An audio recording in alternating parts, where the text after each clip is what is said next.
Je vais dire que je suis paysan, je ne suis pas habitué à monter sur scène, mais vous m'avez quand même forcé à être là aujourd'hui. Alors, je n'ai pas envie de vous partager mon histoire à moi, pour deux raisons. Parce qu'elle n'est pas encore achevée. Parce que j'ai juste envie de vous partager l'histoire qui, moi, m'a permis de devenir celui que je suis aujourd'hui. J'espère que cette histoire va vous édifier et qu'elle va vous permettre de faire mieux que moi. Vous avez certainement déjà vu cette célèbre image de Kevin montrant cette jeune fille mourante de faim devant le regard vorace du vautour qui attendait tranquillement sa mort pour se régaler. Je ne sais pas ce qui vous inspire cette image, mais lorsque je préparais ma communication, je demandais à un ami ce qu'il voyait. Il m'a dit qu'il voyait l'Afrique avec tous ces mots. Une Afrique de famine, une Afrique de guerre, une Afrique de souffrance, une Afrique de tout ce que vous pouvez dire.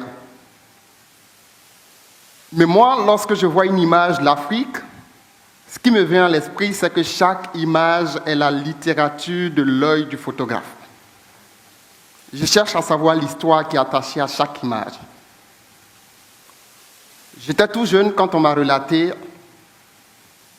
l'histoire qui était attachée à cette image, qui était vraisemblablement proche de la mienne, avec beaucoup de différences, certainement.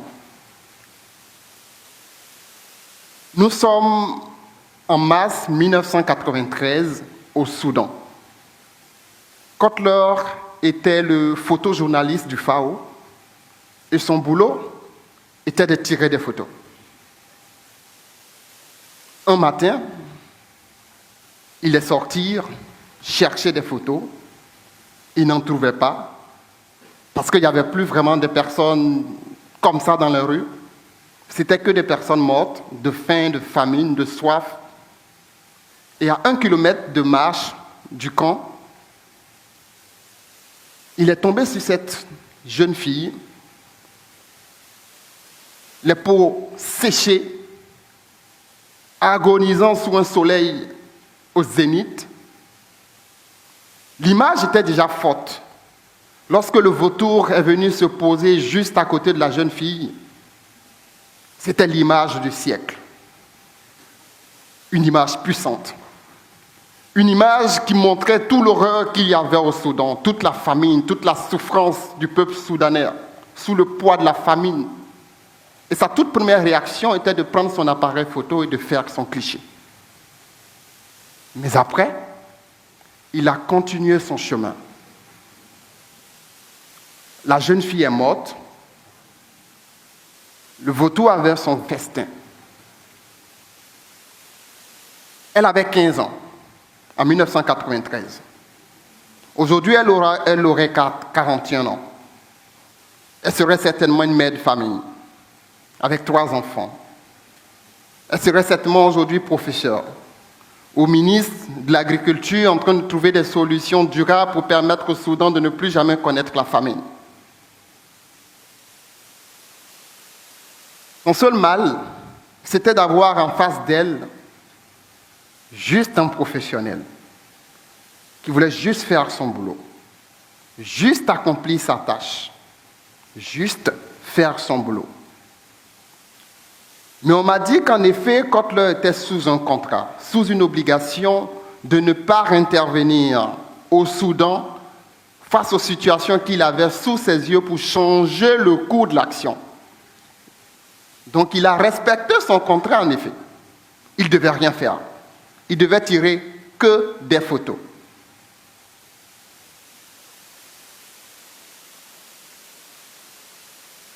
Ce qu'il n'a pas fait, c'est ceci. Et moi, ça sera aujourd'hui le thème de ma communication, sortie de la case.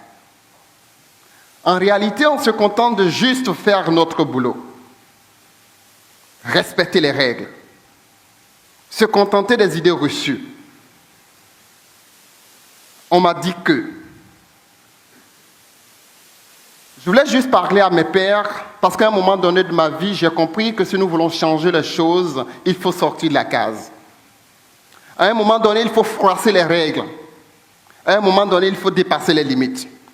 À un moment donné, il faut faire ce qu'on ressent au plus profond de nous. Parce que si notre action n'a pas de l'impact sur nous et sur les autres, on n'aurait pas fait grand chose. Je ne sais pas si vous avez joué ce jeu lorsque vous étiez plus jeune. Moi, je l'ai joué. Je ne jouais pas beaucoup de jeux, mais ce jeu, je l'aimais bien. Parce qu'en effet, il fallait relier 9 points sans jamais soulever le stylo. Il y avait une seule condition pour réussir à ce jeu. Il fallait dépasser les limites. Il fallait sortir de la case. Il fallait aller au-delà des bornes.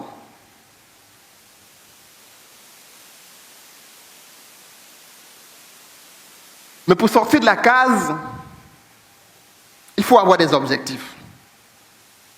De grands objectifs. Cet homme, je l'aime bien, j'entends beaucoup de jeunes dire « j'ai envie d'être comme Marc ». Mais Marc n'a pas été Marc parce qu'il voulait juste être Marc ou parce qu'il voulait avoir de l'argent. Je pense qu'il est ce qu'il est aujourd'hui parce qu'il a voulu répondre à un problème qui touchait à la vie de milliers de personnes. Il voulait avoir de l'impact. Il est rentré dans l'histoire. Si nos actions ne peuvent pas avoir de l'impact sur nous et sur les autres, on ne peut pas rentrer dans l'histoire. On fait juste notre boulot. C'est bien d'avoir de l'impact. Mais avant, je voulais juste dire que ces histoires, ces problèmes, je veux dire ces objectifs que nous nous fixons, il faut déjà fixer de petits objectifs qui nous aident à atteindre ces grands objectifs. Il faut avoir des objectifs pour l'année. Il faut avoir des objectifs pour le mois. Il faut avoir des objectifs pour la semaine. Il faut avoir des objectifs pour la journée. Il faut avoir des objectifs pour l'heure. Et Kevin, qui voulait prendre des images pour mobiliser le monde, pour sauver le Soudan de la famine, avait sous ses yeux l'objectif de l'heure. Pour sauver le Soudan de la famine, il faut empêcher cette jeune fille de mourir de faim. Très souvent, on veut sauter les étapes. On veut sauver le monde quand on n'est même pas capable de sauver notre propre monde. Mais pour être capable d'atteindre ces objectifs, il y a une seule chose que je dis très souvent à mes amis, il faut investir en soi. En réalité, le premier investissement d'un entrepreneur, pour ma petite expérience que j'ai eue, c'est l'investissement en soi. De diplômé en marketing, aujourd'hui entrepreneur dans le secteur agricole, c'est un long parcours. À un moment donné, il faut retourner à l'école. Il faut se former. Il faut lire. Il fallait lire 2 livres par mois, 24 livres l'année. Regarder des vidéos, suivre, fréquenter toutes les conférences qui se présentaient sur notre passage. L'investissement en soi, c'est la chose la plus importante que vous pouvez faire dans votre vie de tous les jours. Parce qu'en réalité, lorsque vous êtes bien formé, lorsque vous devenez la personne de référence, c'est le monde qui viendra à vous. En juillet 2015, j'avais obtenu une bourse pour l'Inde, pour partir poursuivre mes études. J'avais fait ma part. Et j'avais besoin d'une seule chose, et ce que ma famille devait apporter comme la contribution, c'était de payer le billet d'avion pour aller en Inde. Ma mère s'est battue. Mon père a fait ce qu'il pouvait. Mais c'était difficile. Je pense que c'était juste 850 000 francs à réunir. On n'a pas pu. En 2018, je suis allé 10 fois en dehors de l'Afrique, sans jamais avoir payé un seul billet d'avion. Parce que pendant les 3 années qui ont suivi 2015, j'ai pris le temps d'investir en moi. Je me rappelle lorsque j'avais ma première invitation en septembre 2016 pour partir au Sénégal à un rassemblement de la BAD où on devait parler d'agriculture, que j'ai dit à ma mère que je partais au Sénégal. Elle m'a dit, mais je n'ai pas d'argent encore pour te payer le billet. Je lui ai dit, on m'avait payé le billet. Elle n'y croyait pas, jusqu'à ce qu'elle me voie prendre ma valise et prendre le chemin de l'aéroport. Si vous investissez en vous et que vous devenez la meilleure personne que vous devez être, c'est le monde qui viendra à vous.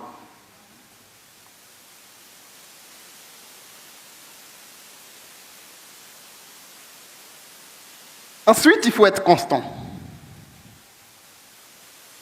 Être constant, c'est de pouvoir faire la différence entre le mouvement et le progrès. C'est un mot qui me fatigue un peu. En réalité, je connais beaucoup de jeunes qui sont en mouvement. Être en mouvement, c'est être dispersé. Être en mouvement, c'est faire plusieurs choses à la fois. Être en mouvement, c'est, à un moment donné, j'ai un mentor qui me disait, Daniel, fais juste ce que tu es en train de faire, il faut te concentrer sur ça, c'est ce qui est important. Il me le disait tout le temps. Je ne comprenais pas au départ, mais j'ai fini par comprendre. Lundi, tu es entrepreneur dans le numérique, le mardi, tu es dans l'agriculture, le vendredi, tu es dans la politique, le samedi, tu es à la société civile. Finalement, on ne sait pas ce que vous faites au juste. Si vous voulez avoir de l'impact, il faut être constant. Et c'est la constance qui vous permet de vous améliorer, de vous peaufiner et de devenir l'expert dans votre secteur d'activité. Depuis octobre 2018, je fais partie d'un groupe de jeunes européens africains consultants auprès de l'Union européenne, l'Union africaine, où on travaille auprès de ces deux institutions sur la question d'autonomisation des jeunes dans le secteur agricole. Et quand j'ai eu le courrier pour notre premier séjour à l'Union africaine pour discuter avec le pôle en charge de ces questions pendant un mois sur la thématique, mon père me disait « Tu y es arrivé ». C'était pour la première fois que mon père m'a dit qu'il était fier de moi. Mais c'est simplement parce qu'on a accepté d'investir en nous et d'être constant. La dernière chose que j'ai envie de partager avec vous, c'est ce que j'appelle avoir de l'impact. Et pour moi, je vais vous dire une phrase qui va peut-être vous surprendre. Lorsque moi je l'ai entendue à l'époque, j'étais aussi surpris. C'est que la seule méchanceté que vous pouvez faire de votre vie, c'est d'aider les autres. Je n'avais pas compris. Quand j'étais tout jeune, j'accompagnais mon père souvent au champ au village pendant les vacances. Et mon père et moi, nous nous rendions dans notre champ. Et avant d'arriver dans notre champ, il y a le voisin de la famille qui avait son champ de riz. Donc les oncles sont des voisins. C'est comme ça au village.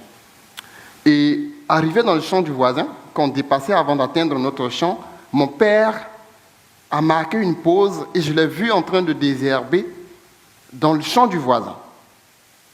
Et il a fait quelques minutes. Et j'attire son attention du fait que nous ne sommes pas encore dans notre champ. Et mon père me dit qu'il le fait parce qu'il est méchant. Mais tu aides le voisin à sauver sa récolte et tu me dis que tu le fais parce que tu es méchant. Il m'a dit que j'étais trop jeune, que je ne pouvais pas comprendre. Des années après, nous étions encore en train de discuter et je me rappelle, nous partions encore au champ, j'ai relaté la même histoire. Et mon père me dit, écoute mon fils, si la récolte de voisins n'est pas sauvée, ces enfants viendront quémander le peu que je vais vous donner à la maison.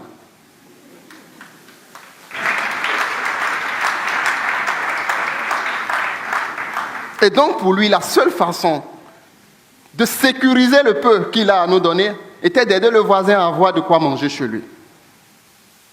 C'était fort. C'était mon premier mentor, mon père. Depuis que j'ai choisi de me lancer dans le secteur agricole, mon père ne l'avait pas accepté au départ. Et l'une des personnes qui m'avait accompagné sur ce chemin, qui croyait en moi, qui malgré tout, c'était ma mère. Elle est maintenant à l'ouest du pays. Mais j'ai souhaité qu'elle soit là ce soir parce qu'elle ne sait pas vraiment ce que je fais aujourd'hui. Je voulais saluer ma mère et lui dire merci d'être là.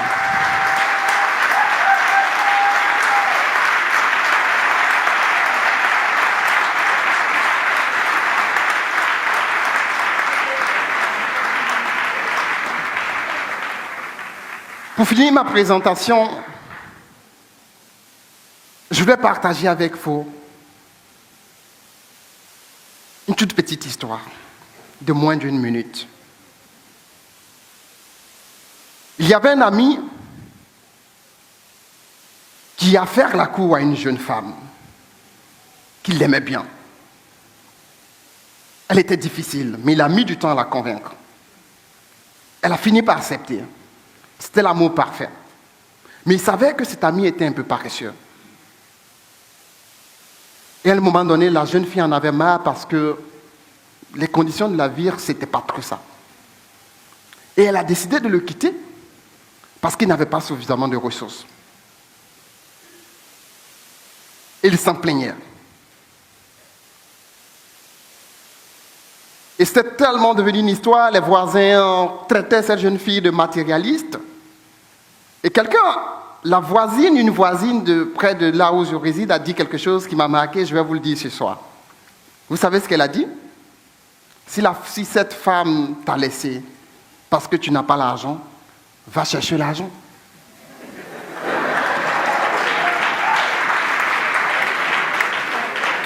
Chers amis, ne déplaçons pas le problème. Il faut résoudre le problème.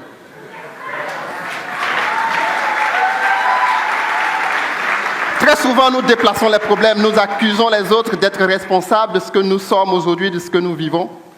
Et nous oublions que lorsque nous ne trouvons pas la solution, c'est que le problème, c'est nous-mêmes. Je vous remercie.